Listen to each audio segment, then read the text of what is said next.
Sampai di jambatan, saya sangat-sangat perasan yang ada kawan saya di depan.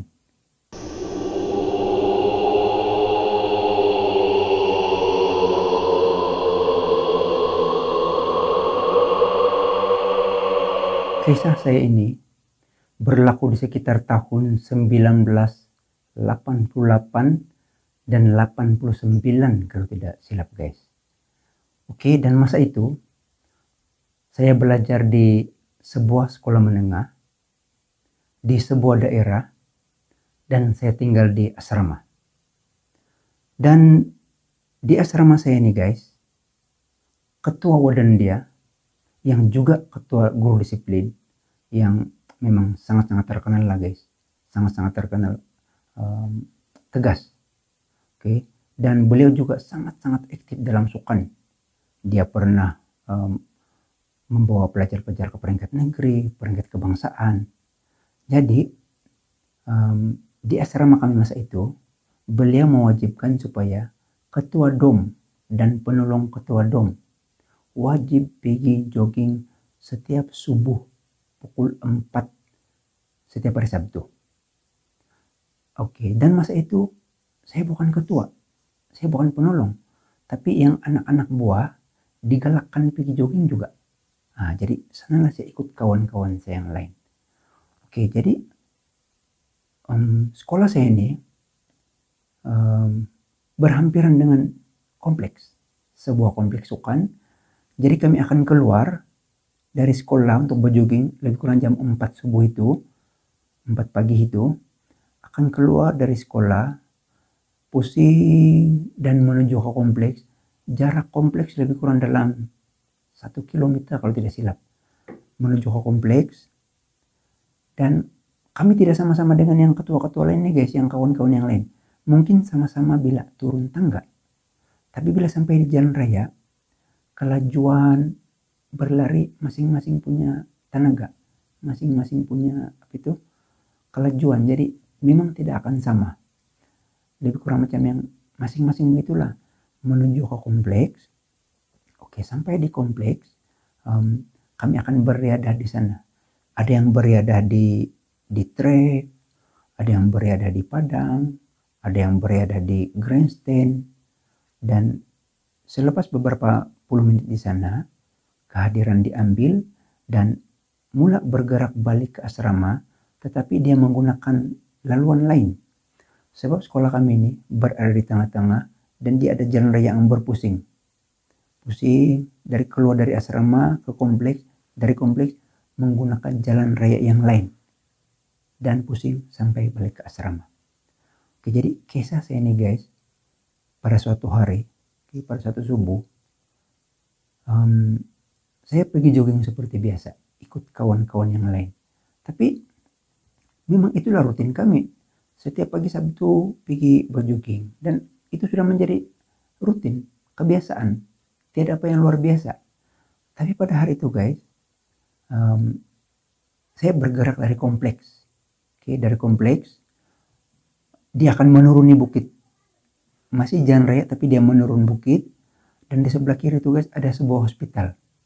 Hospital yang agak besar tapi bangunan lama. Oke, bangunan lama, turun bukit, kemudian jalan raya itu menuju ke Pekan.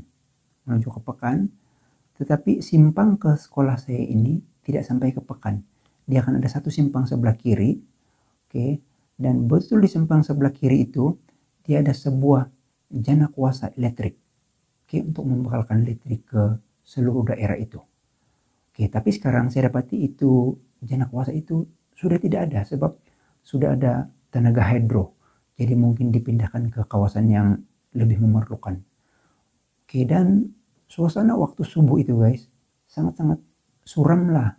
Bayangkan kabut masih tebal, kereta pun cuma beberapa buah sebab itu waktu subuh dan hari Sabtu. Jadi dari jana kuasa itu biasanya akan berlari menuju ke asrama, ke sekolah saya, dan laluan itu agak kelam sebab street light dia cuma ada beberapa saja. Oke, dan dari simpang itu menuju ke sana itu dia akan melalui sebuah jambatan. Oke. Dan di sebelah kiri jambatan itu dia ada sebatang pokok kayu yang besar guys, pokok kayu ara. Oke, dan di sanalah yang saya pernah diberitahu oleh kawan-kawan saya yang di sana dulu pernah berlaku peristiwa sedih, ada orang membunuh diri, perempuan. Oke, jadi selepas itu jambatan itu kan ada sungai di sana itu, dia akan ada sebuah bukit kecil, tapi masih jalan raya, cuma dia akan curam sedikit macam ini, dan di sebelah kanan pula betul-betul di depan itu bukit itu ialah tanah perkuburan. Dan selepas itu saja akan sampai di sekolah saya, di depan pintu gerbang di sekolah saya. Oke, jadi dijadikan cerita, pada pagi itu saya berlari dan sampai di stasiun Janakwasa itu, saya perasaan yang ada orang di belakang saya dan ada juga orang di depan saya. Tapi saya tidak kisah sebab kan ini jogging beramai-ramai. Jadi tidaklah yang menengok begini siapa. Saya dengar tapak, saya dengar bunyi orang berlari, jadi itu ialah normal. Jadi sampai di jambatan, saya sangat-sangat perasan yang ada kawan saya di depan, hampir dengan saya. Oke. Tapi yang di belakang itu macam agak jauh, masih agak jauh. Saya berlari dan posisi kita berlari ini, jarang kita berlari begini, mendongak. Biasanya kita akan berlari tunduk begini, sekali-sekala mungkin angkat muka atau toleh ke belakang untuk cek siapa kawan kita. Jadi pada masa itu, di jambatan itu, saya sedang tunduk begini sambil berlari. Oke. Dan saya perasan sebelum saya tunduk itu, kawan saya ada hampir di depan saya. Bila saya sampai di ujung jambatan saja, bila saya angkat muka saya begini, dia akan mulai menaiki bukit sedikit itu. Saya dapati kawan di depan saya tidak ada.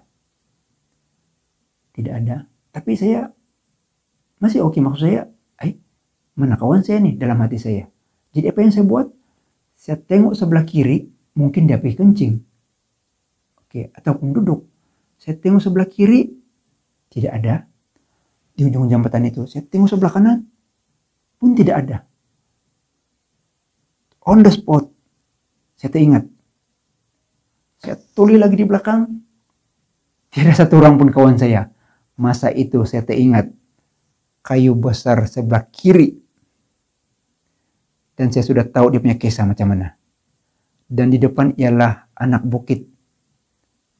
Dan selepas itu, di sebelah kanan pula juga adalah tanah perkuburan.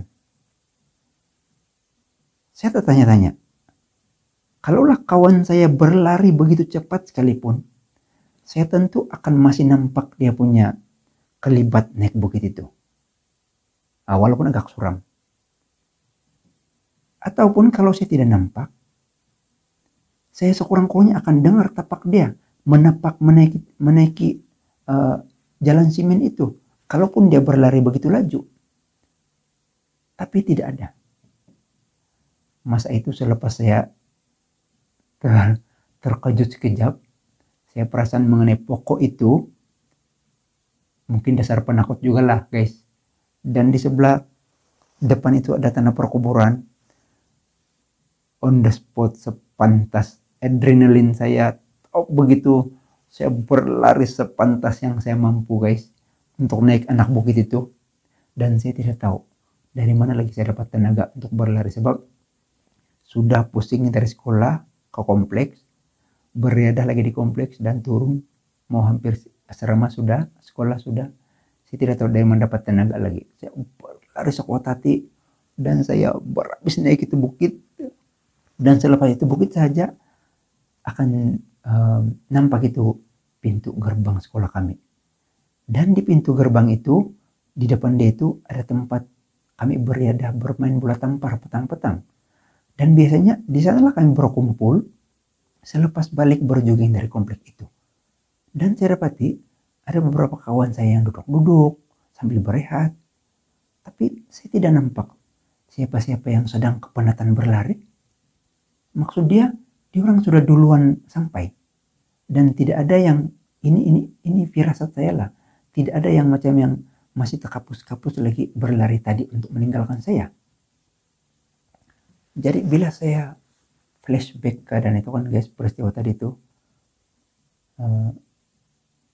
ialah saya anggap yang ada seseorang yang telah menemani saya ketika berjalan, ketika berlari tadi, sampai di jembatan itu, dan dia pergi ke sesuatu tempat. Guys, jadi itulah saya punya pengalaman guys. Walau macam manapun saya masih anggap dia sebagai positif. Saya anggap saja yang itu kawan saya berlari laju itu. Itu kawan saya mungkin pergi berak itu. Itu untuk mau pojok hati kan guys. Jadi itulah satu-satunya pengalaman saya yang pernah saya lalui. Itu memang wujud guys. Maksud saya makhluk itu memang wujud. Tapi kita ini ada kepercayaan masing-masing kepada Tuhan. Dan kepada Tuhanlah yang kita mau sembah. Dialah yang berkuasa dalam hidup kita. Dialah yang mencipta kita di dunia. Dan dia juga yang akan memanggil kita ke satu alam nanti kemudian. Jadi tetapkan iman kita kepada Tuhan. Dan tidak perlu percaya kepada unsur-unsur lain. Jadi semoga hidup kita akan lebih ceria, akan lebih sejahtera pada masa-masa yang akan datang guys. Jadi guys, terima kasih karena telah mengikuti video saya, telah sudi mendengar cerita saya. Sampai sekarang masih lagi, walaupun lama sudah, masih lagi terngiang-ngiang dalam otak lah, dalam kepala saya, dalam telinga saya lagi kisah-kisah ini, sebab pengalaman saya yang betul-betul itu yang bila di ujung jembatan itu kan, kalau saya tengok kiri kanan, pandang belakang, tidak ada kawan saya guys. Oke guys, demikianlah kisah saya. Dan jangan lupa guys, nanti dalam video saya akan datang, saya akan kongsikan satu lagi pengalaman saya, masih di sekolah yang sama guys, tapi cerita yang berlainan dan watak yang berlainan yang terlibat. Dan itu juga merupakan kisah di sana guys. Jadi seperti biasa guys, terima kasih karena menonton video saya. Sentiasa bersyukur dengan apa yang kita ada.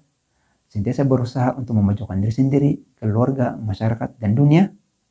Dan guys, hidup kita ini macam itu roda. Sentiasa berpusing-pusing. Kadang-kadang kita di atas, kadang-kadang kita di bawah. Masa kita di atas, pandang-pandanglah orang di bawah. Karena satu hari nanti, bila kita berada di bawah, orang lain tidak akan memandang kita guys. Terima kasih. Bye-bye. Jumpa lagi dalam video yang akan datang. Peace.